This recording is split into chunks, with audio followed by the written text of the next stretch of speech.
Oimore nyakwara mogia juang kamora mora ma intiere ageno ni odiochieng' mari odhi yo makare machiegne chenro mar ang'ich welo. Kawuono ni weche mag siasa odirore koni koda kocha e kinde mabende ogai mar Azimio One Kenya Raila Odinga to koro oseyo piny owacho mar William Ruto mowacho ni okodeo oganda mawuok e oganda joluo e chiwo lemo mag telo.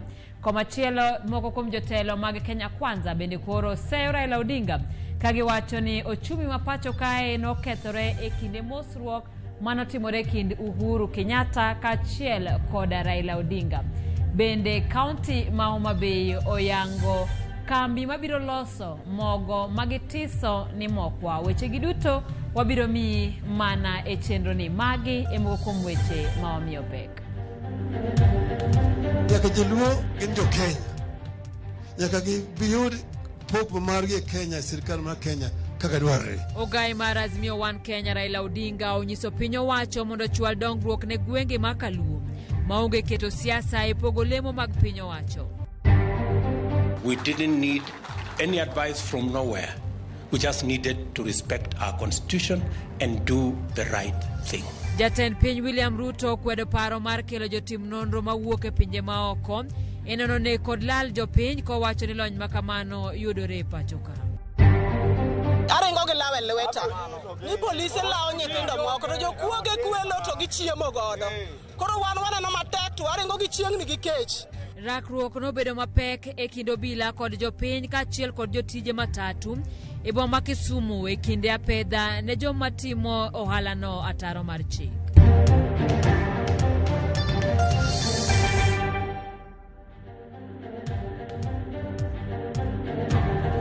Machiegni nyakwara mogi par ni nyalo tudori kodwa e namba mana 3600 kata e mbui magwa mag Facebook, Twitter, YouTube kachiel koda Instagram.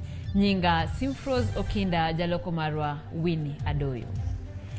Ogai mar Azimio la Umoja Raila Odinga onyiso jatend piny William Ruto mondo weketo oganda luo tenge e lemo mag piny owacho. Kaluwore gi chung' margi mar siasa e yiero maduong' mokalo. Raila bende kwayo jatend piny mondo din rode ma omenda mag jopiny lalgo e duol mar choko osuru e pacho ka mano mar KRA kar medo jopiny osuru.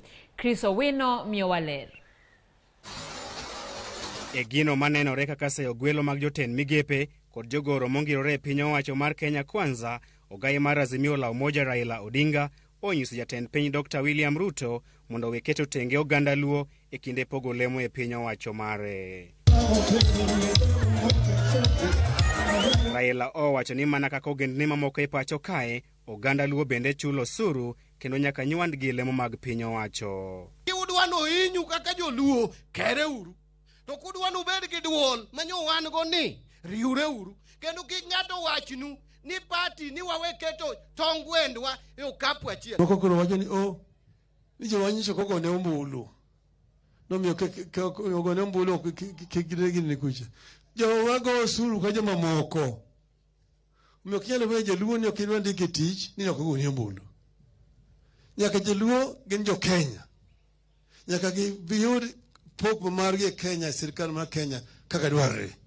Ne odhi nyime kod lero ni ok en gima ber tuon oganda luo dongruok nikech ne gikawo chung' mopogore mar siasa kod kweth manie piny owacho e yiero mokalo.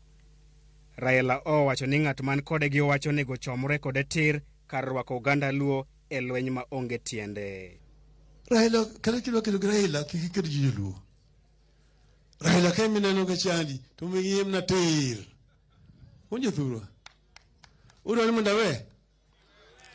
Awe. Uro na weje thuro. Adime. Omiyo sirikal mamalo chanya ka tiri jopiny. Kora nego ne ombulu, kora nego ne ombulu.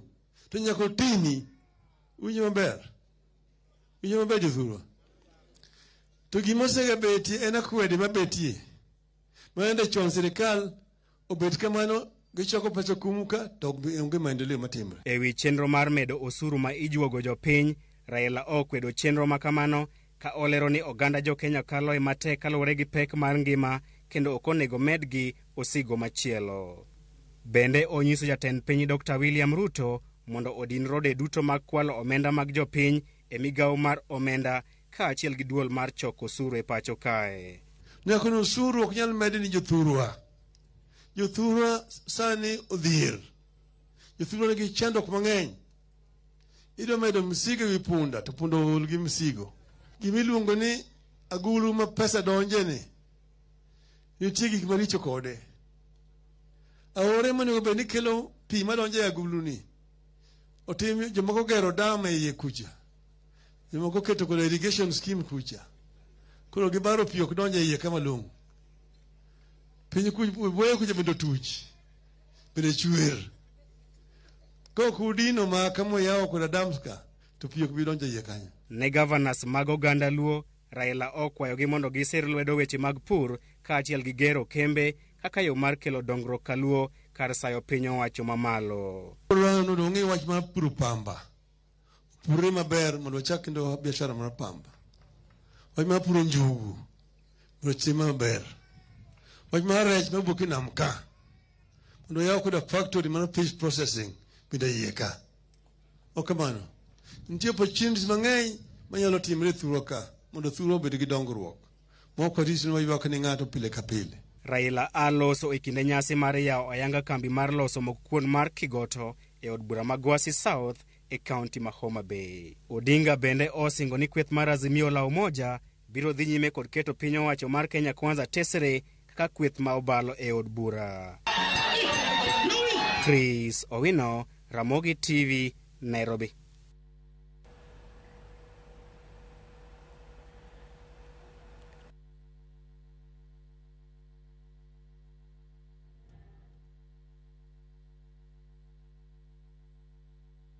Wadhi nyime en jood bura ma Kenya Kwanza owuok tung' mosuo kod ogai mar Azimio la Umoja Raila Odinga e weche mane owacho e wi chal marach mar ochumi kod nonro e wi nek ma aoyaye pacho ka.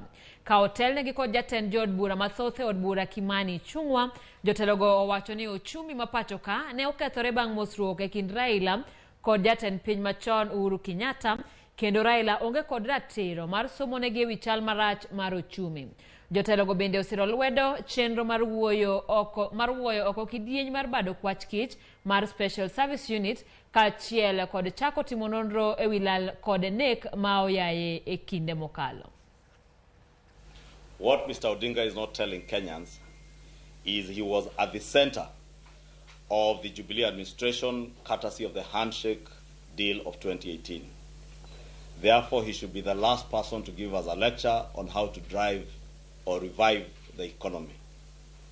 He abandoned his oversight role as opposition and became part of government. The plunder of public coffers, mismanagement of the economy and state capture, agents ran amok under Odinga's watch.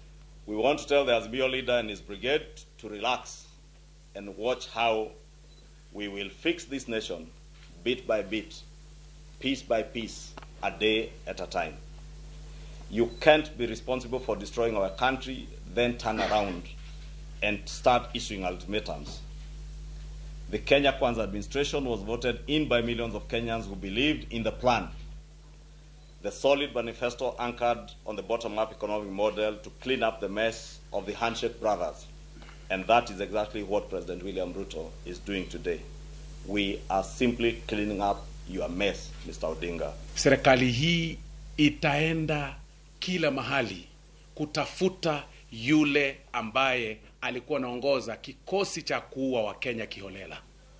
Mauaji ya kiholela yalitekelezwa na kila Mkenya anajua. Vyombo vya habari vilitangaza. Wakenya wote waliona mili ikipatikana katika Rivayala. Waliona mili ikipatikana katika msitu wa Badea. Hatuwezi tulia tunyamaze tuseme kwamba sasa tusameheane, hakuna kuongea hayo, hakuna mtu anafaa kupelekwa kotini. Hayo hatuwezi. Kawadhi nyime en jatend piny Kenya William Ruto singo siro doma pacho ka enayoni ok bibedo kod ng'ikruok e temo tiyo tijegi e yo makare. Ruto ne loso e nyasi mar chiwo lipot kaka bad sirikal mar doho osetiyo e iko omenda mokalo. Ogai mar doho Martha Koome mane otelo ne nyasi no nochiwo puoch gi pak ne Ruto kuom siro tij doho e pacho ka.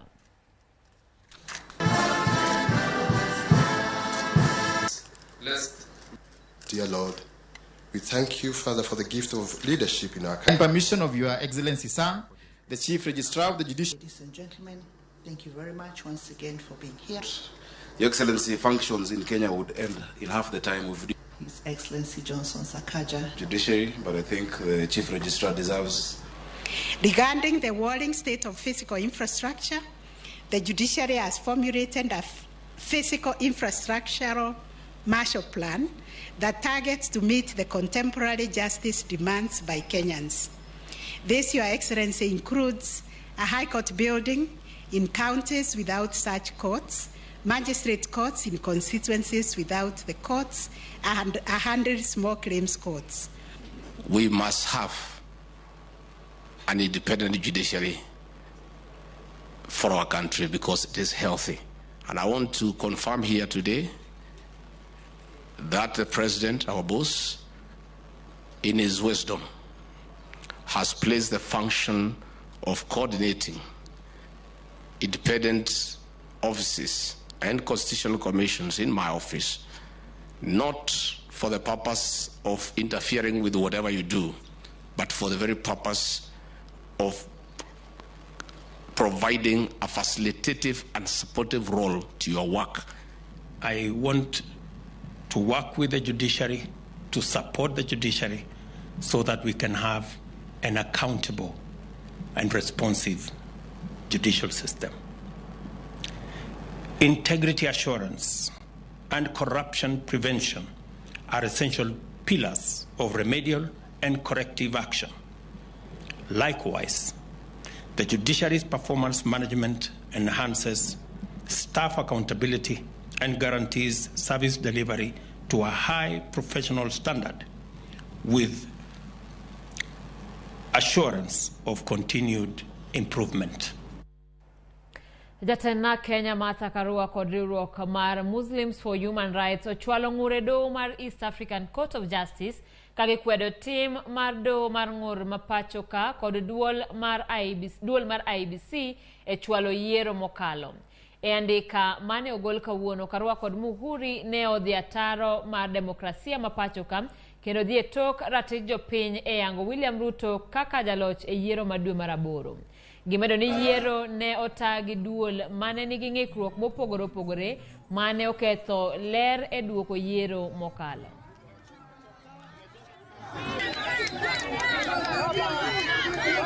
Asanteni sana, barikiweni.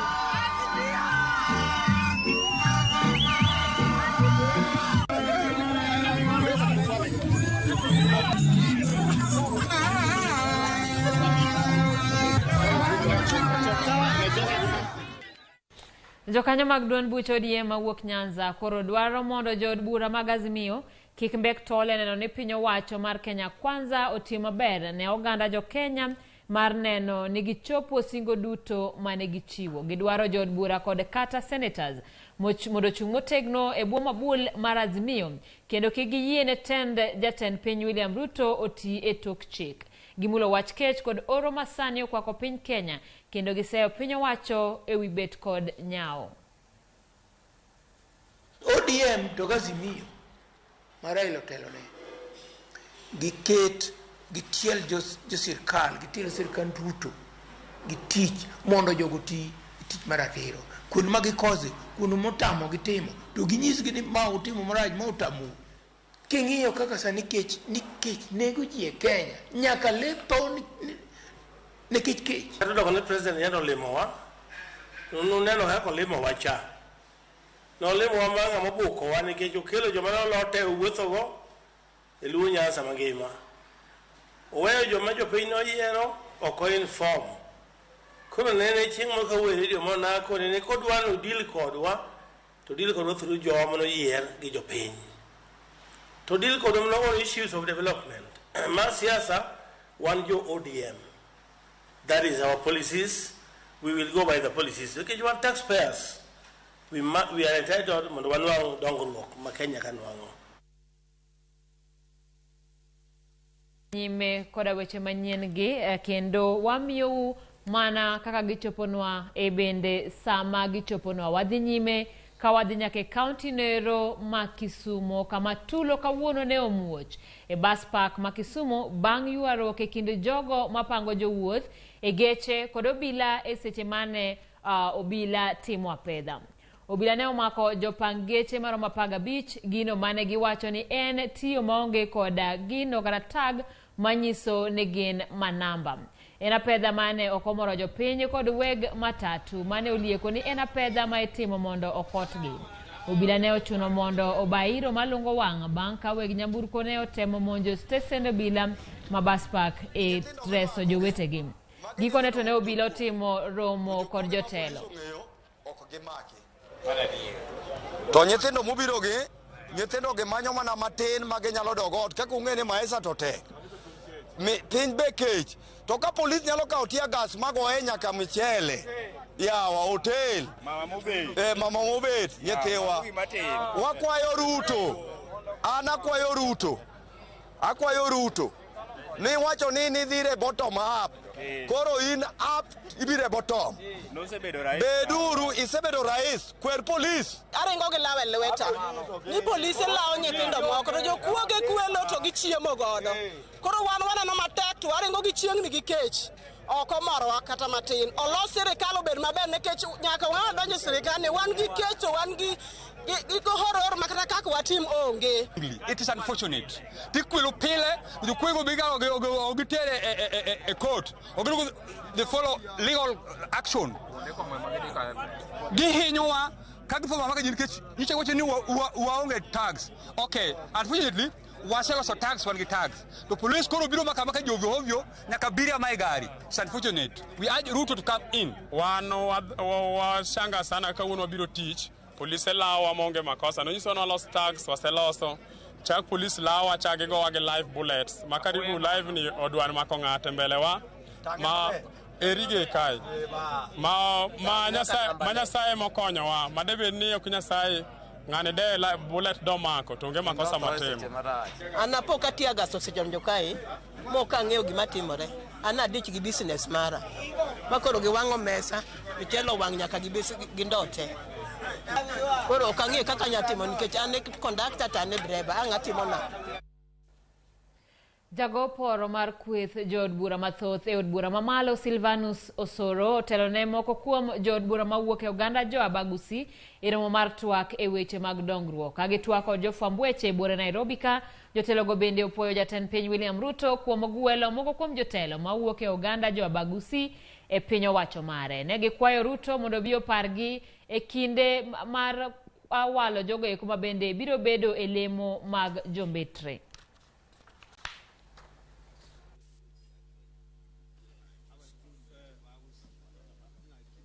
This is a normal meeting that we usually have. These are very obvious things about our people. We discuss about things to do with our people, things to do with our development as a region, and our unity as the leadership of the Omogusi community. In fact, this is not the inaugural meeting. Previously, we've had a meeting with our elected governors alongside this leadership. And progressively, in weeks' time, we'll also be engaging our MCAs over the same, so that collectively we can have an agenda for the Omogusi community and develop a progressive agenda for the purposes of our people. Tumeshukuru Mheshimiwa Rais kwa kutukumbuka kama community. Alitukumbuka kwanza akatupatia appointment ya CS. Akatukumbuka akatupatia position kule bungeni ambayo mimi nakalia. Na sio hiyo peke yake, akakumbuka pia katika chama yetu akahakikisha kwamba ametusupport tukapata chairman wa Lands Committee Mheshimiwa Nyamoko. Tukapata pia vice chair wa ICT Mheshimiwa Alpha Miruka. Na pia juzi katika ile kamati yake ya kupanga economy ya hii country alikumbuka mtu kutoka jamii yetu ndugu yetu Machuki professor. In a few days from now we are still hopeful that for some areas which have not gotten, especially in Nyamira County, we are very sure that we'll get some consideration. So generally we came to thank him for that, and we also know that we have a whip, a chief whip in Parliament, and I also benefited from being elected as the chairman for Lands, and we also have one of us who is deputizing the ICT committee. Hero kamano tok lipot no wadaka wiyo matin kata kamano asomo kuom ote mabende uoro nwa Andan Odiero kan Minyenya School Ruto no singo ne jo Kenya ni odhi tiyo gi hasla kaka mama mboga kachiel gi boda boda koro sani to koro oyiero mana joma umeo kendo bech chiemo manosingo ne obiro duoko chien bende ni malo. An nyawara ulweny mar semelu ng'ato to akwayo sirikal duto ni siasa ne oserumo giwere gi jakom to gimany kaka ginyalo tiyo ne jo Kenya. Oyimore RAMOGI TV katich erokamano nyaka RAMOGI mana paro ne en ote mar penj laktar. Kao kamano wakawiyo mokwongo waduoko kod weche mathoth kidhi mabor. Kaunti ma Homa Bay oyawo kambi maloso mokuon motisi ni mokwa e gwenge ma Kigoto e kar chungo bura ma Suba South. Modi makom kata kar bit e nyasi mar yawo gi ayanga manotimre tarik 19 dwe mar 11 higani kata kidwaro timo limbe e puodho. Olive securing tomorrow.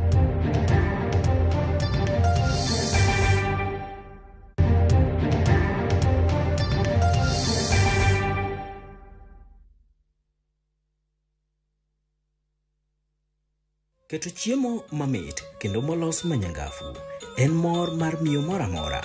An kaka miyo awinjo mor e chunya ka jogena chamo chiemo maloso negi. Mogo manyien mar mokwa en mogo molos kod bando mathurwa kae. Bando mopuodhi kendo mamit. Siri mar rito jogi gi mor en tedo negi gi mogo mar mokwa. Mokwa en marwa ma Homa Bay kae. Bende e kama olose. Oyudore e dukni machiegni kodi. Mokwa ng'inore kendo ng'wenyore. Mokwa ng'inore kendo ng'wenyore.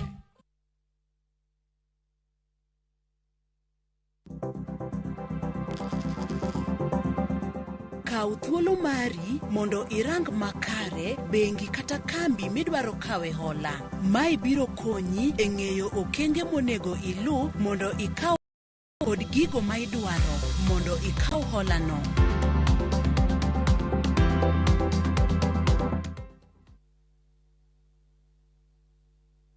Cheza Shabiki Jackpot mbao kila siku ili uwe milionea. Tuma ujumbe mfupi ukiandika neno SJM kwa 29063. Kama Isaiah Wilson, Isaiah Meki. Natoka hapa Taito. Nafanya kazi hii ya nyumbani. Na kitu nilivutia kwa hii Shabiki, niliona wengi wakipata hiyo zawadi, ndio sababu nilikuwa nakula mshahara 1500. Hiyo pesa itanisaidia hata kununua pia shamba. Usiachwe nyuma. Cheza Shabiki Jackpot mbao kila siku kwa 20 bob pekee upate zaidi ya milioni 20 kila wiki. Shabiki.com ni makao ya washindi. Not for persons under the age of 18. Betting can be addictive. Play responsibly. Shabiki.com is authorized and regulated by the BCLB. License number 416. Tuke, mopogore opogore. Ibro chopo mit mopogore opogore. Jolendo mamagwa. Vioje. Kasuku wini nyaka punde. Koachiel kod an, mama jake. Dhako maleo tokde. Tukuchopo tieno, budho maliet kore ka wabagonu e Nilotic Bar and Restaurant Bondo. Kama jangolo Amiso Thongo biro yiengo piny gi ngolo nyakache.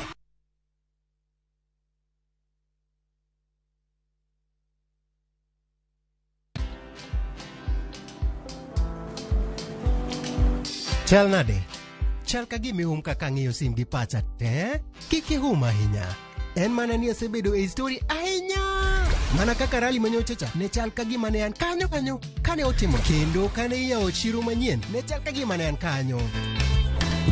Sama ne imiyo welo mapacho ka nengo mogonyore nam chumbi ne antie. In bende inyalo bedo e story kamora mora. Download mana Citizen Digital. Bed iyo ng'ala manyime gi weche manyien ka gi tuch kod gik mamoko ka gi timore kweno pugre pachoka kod pinje ma oko.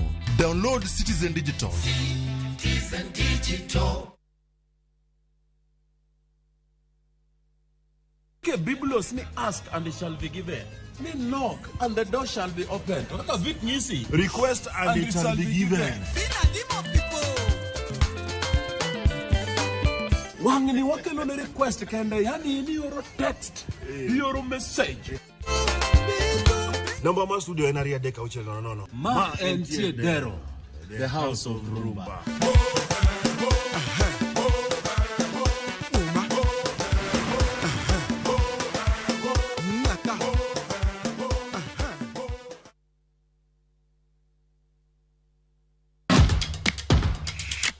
e pewe mag tuke mayero hero mar adhula kendo ipako gilo.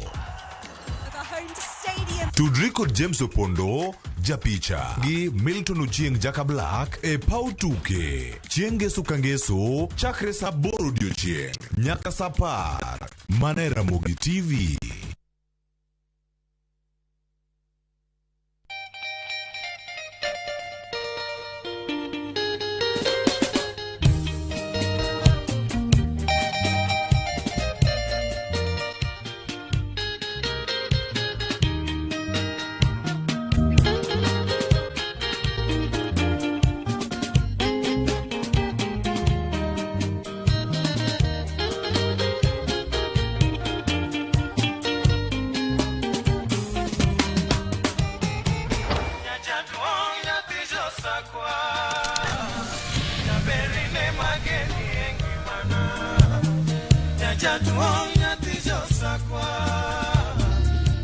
Radio Ramogi, Cartoon Jaluo. Radio Ramogi.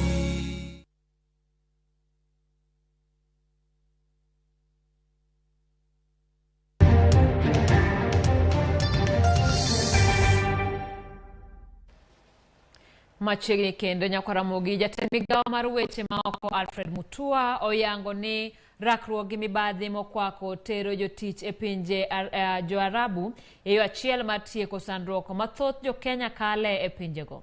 Kane oloso e limbe mar ndalo adek e piny Saudi Arabia, kama ne odhi romo gi jo-Kenya matiyo kono, Mutua wacho ni kembe matero ji tiyo e pinje maoko nyaka koro obed gi bedegi mamoko e piny mag jo-Arabu. E tudruok kanyakla kod sirikand Saudi Arabia, gidhi golo e tich kembe matiyo maonge puoth mag pinje ariyogo. We will, in collaboration with the Saudi government, flush out illegal agencies and blacklist agencies that do not perform as per the law. The rights of all workers, as enshrined by the laws of Saudi Arabia and Kenya, will be enforced. Kenyans will be protected, regardless of where they work. To this end, and as an immediate and short-term venture, we are issuing new procedures to be followed before we give clearance for Kenyans to travel as domestic workers to any country. Kenyan immigration officers will also not allow Kenyans to travel out of Kenya to Saudi Arabia as domestic workers without fulfilling the set requirements. This will start on Monday, 7th of November, 2022. We have set up a joint technical team of Kenya and Saudi government officials to fast-track labor issues. They start their work in 2 weeks' time on the 17th of this month. Nyakaramogi tok lipod no abiro kamo kuom ote mabende udhi nyime koda oronwa par ni pod inyalo tudori kodwa e mbui magwa kama oting'o Facebook, oting'o Twitter, YouTube, Instagram kachiel koda ote kata namba mar ote ma inyalo oro kanyo 2360. Ramogi TV chopono maber seme korwenje koth ema ogoyo mapek hawi maber odhine kanisa erokamano David Mbaye. Kawadhi nyime kanyo en Ansharil kawuok Manyata. Kenya Kwanza otitich makare ne oganda jopiny. Ramogi TV notis nyakwar kanga neno Ramogi TV e yo maleo. Anodhis Jakitunja amor gi Ramogi ukelonwa habari e yo makare. Erokamano Ramogi TV chopo jatend piny William Ruto kadwaro timo nonro mar jonek to chako jogo mane onego musando kachiel koda jogo ma osenegi e yo ma ok ler. Kiwacho nyingi kanyo erokamano kuom ote machalo kamano. Nyakaramogi wadhi nyime kod weche manyien, waduogo gi weche goeko mag oro mabende kwako thoth gwenge e pachoka.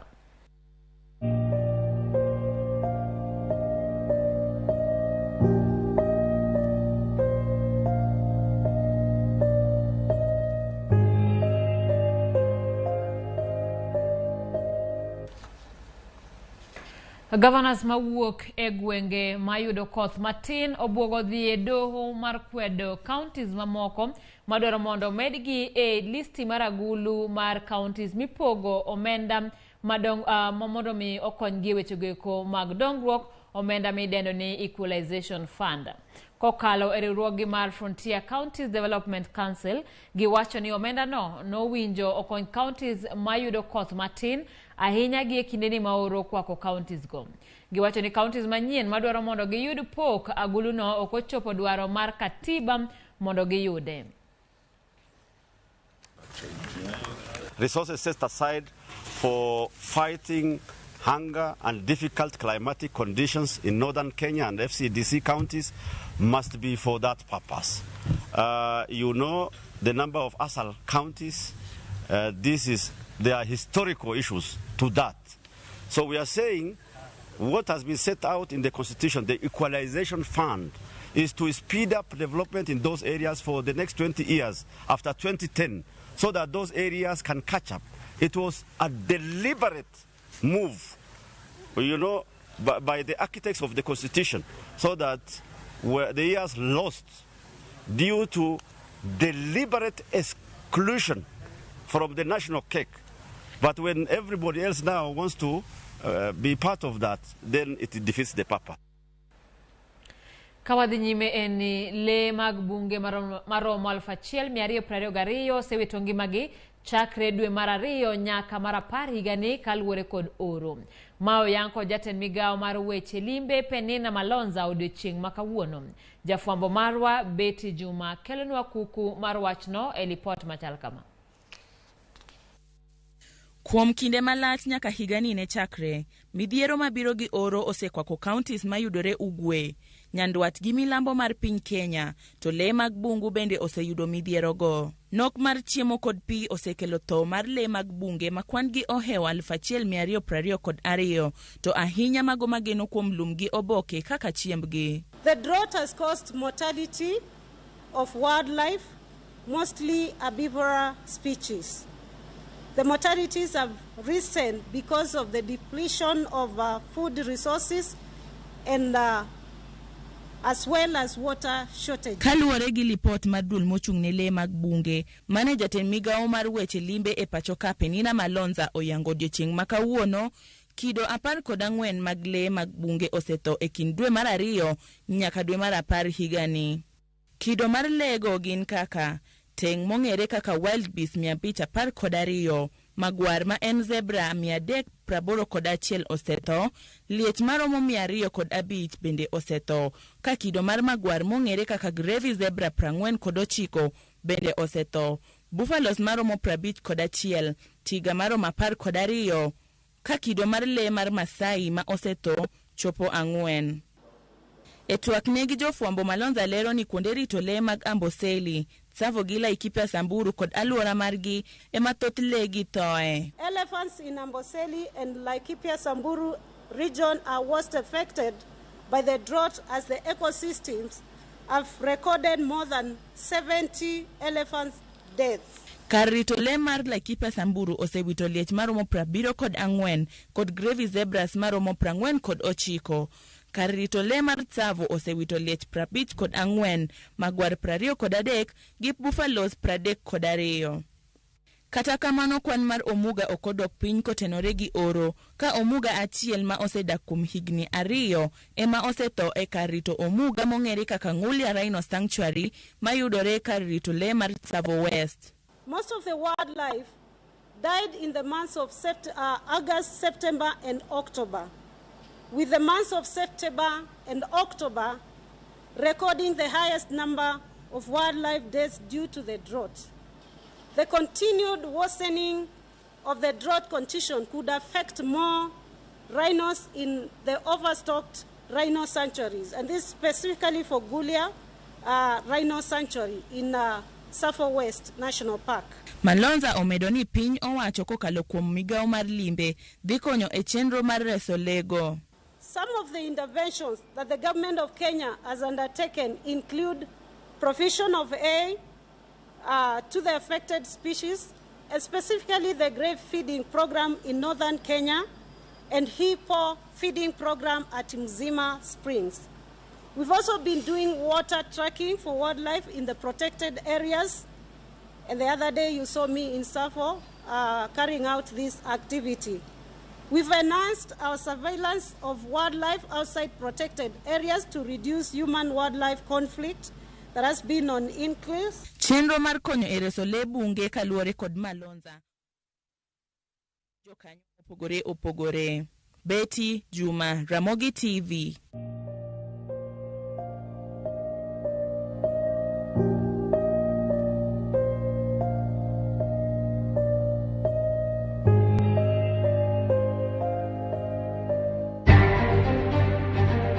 Jod bura e gwenge ma oro ogoye tacho kwedo counties madwaro mondo ketgi listi mar counties mayudo omenda michwalo ne counties manichien e weche dongruok. Mondi makom kata kar bit e nyasi mar yawo gi ayanga manotimre tarik 19 dwe mar 11 higani kata kidwaro timo limbe e puodho. Olive securing tomorrow.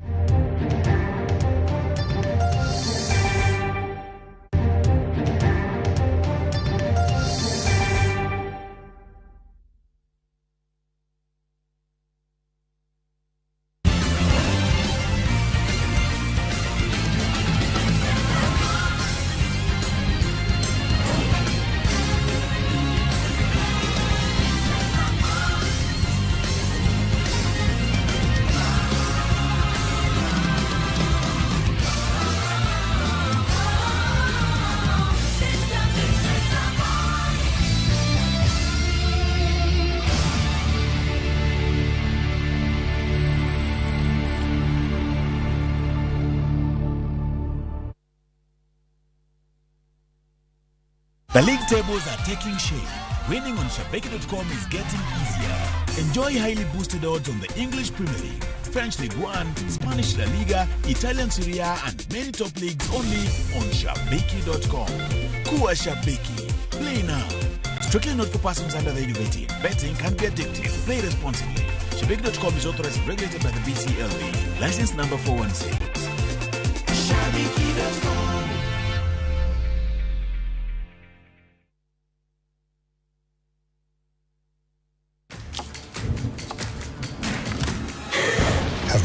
Taken over your home? Get Bolt and get your home back. Unlike other insecticides made from toxic synthetic pyrethroids, Bolt is made from 100% natural Kenyan pyrethrum, making it gentle on you but deadly on flying and crawling insects. When doo-doo strike, stop them dead. Get Bolt insecticide today.